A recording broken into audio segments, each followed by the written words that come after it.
Hello and welcome to this video. In this video I'm going to show you how to use one of the features of PowerQuery to do an improved version of text to columns.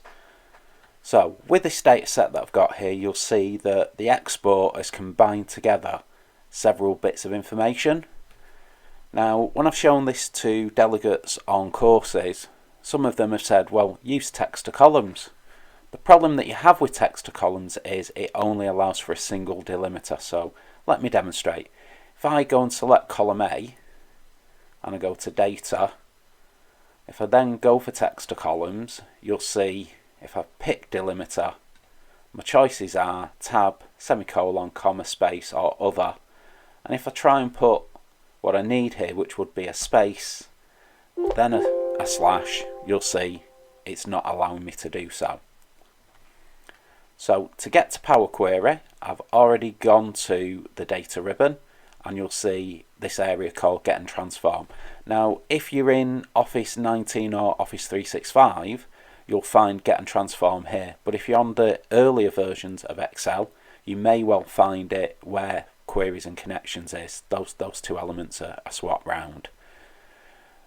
For me now to fix this data, if I go to the From Table and Range option, you will see first thing that it does is it works out where my data set starts and ends. And when I press OK, it actually converts that data into a table, but really quickly it takes me into PowerQuery.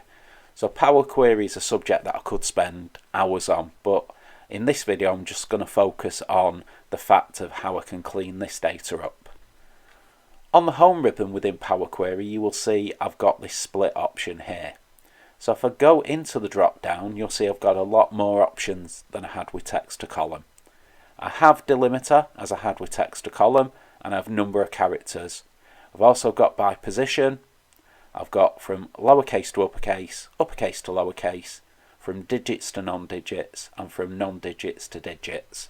The option that I want to pick is by delimiter. Now when I pick that option, it then gives me the option to pick colon, comma, equal sign, semicolon, space, tab. And what I'm going to go for is custom. So in here, I'm going to put a space, a forward slash, and another space.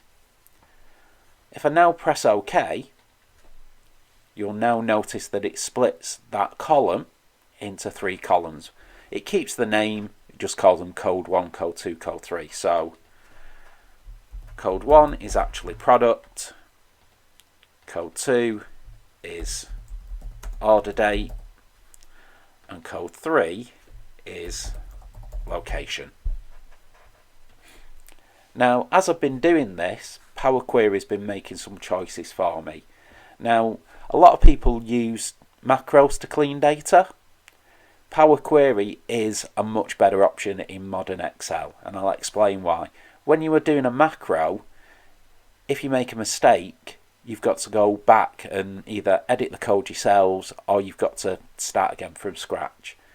Even in normal Excel, if you make a mistake and you don't realise it until you've moved on a few steps, you'd have to undo the steps that you've just done.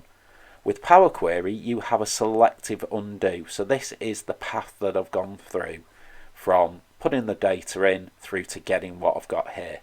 And I can go back to the start and have a look at what that looked like.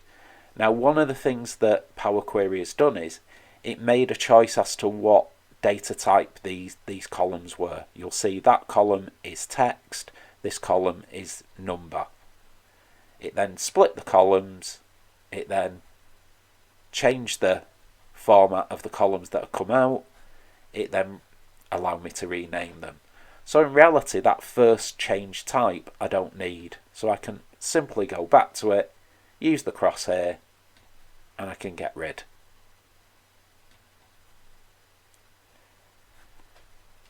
Now that I've done that, I'm going to make a export of this data back into my spreadsheet.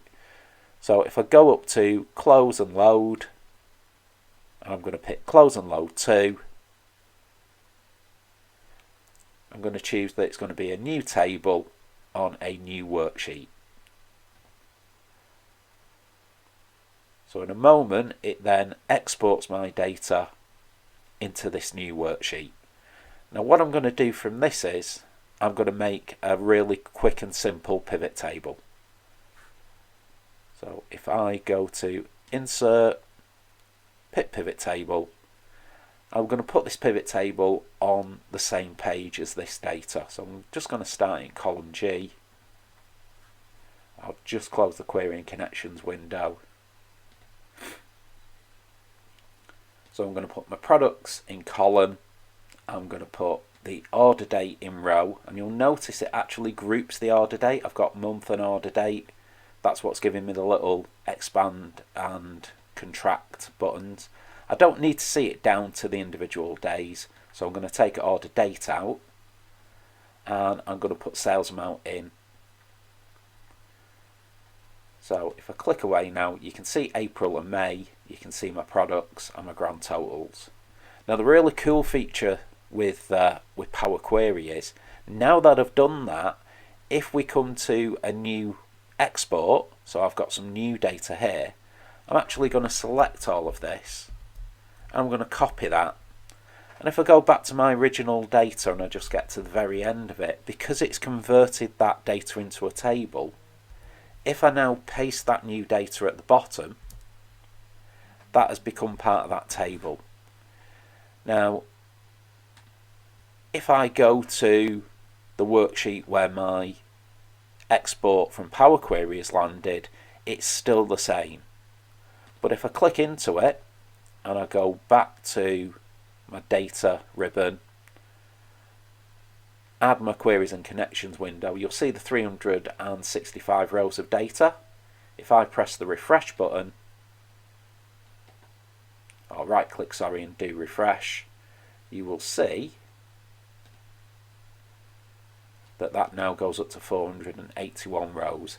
And if I go back to my pivot table, again I'll close that down, and I also do a refresh on my pivot table, you'll see it now pulls in the new months. So the really good thing about PowerQuery is once you've done it, if you then want to add on to your data set, you can just paste it at the bottom, or if you wanted to use this as a template for a monthly report, you could build the report, and then just by going to the original page you could wipe out the data that's in there, paste in your new data, do refresh on your new worksheet, refresh your pivot table, and your report's rebuilt. I hope you found that useful, guys. Thank you for watching. If you like my video, can you give me a thumbs up?